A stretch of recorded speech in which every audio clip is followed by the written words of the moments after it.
C5 Cavite Link. Ayan.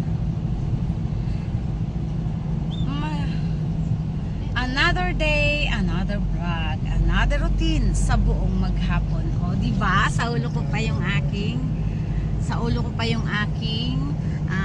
intro. Magandang araw. Oops, dito na kami sa C5.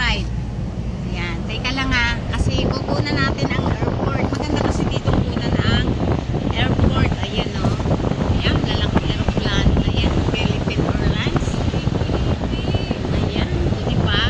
Yan ang Ninoy Aquino International Airport. Dito sa Pilipinas. Wait, wala na. Nag-ano na, ang tawag doon, may bakod na siya kaya hindi mo na makikita. Pero sa dulo doon makikita natin yung NAIA Terminal 1 and 2. Ayan. Ito yung mabilis na daan simula Taguig papuntang Cavite. Dire-diretso na po kami sa expressway. Dati doon pa kami dumadaan sa NAIA, sa Skyway, NAIA, ayan. Pero ngayon, isang expressway na lang ang dinadaanan natin dito. Ayan, ito na ang tool namin. Going to Cavite. Ayan. Pagbaba namin ng exit namin ng expressway na to, Cavite na. Diba? It's 32 pesos. 64. Okay, sa alright. What happening? Ayan.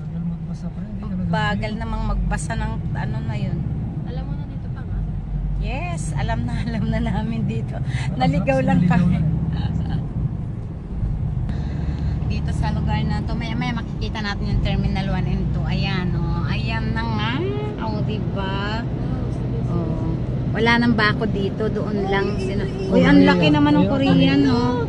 Korean, ano, yan o. Korean. Ano malaki o? Oh, yun. Nakaparada sa garahe. Korean airplane.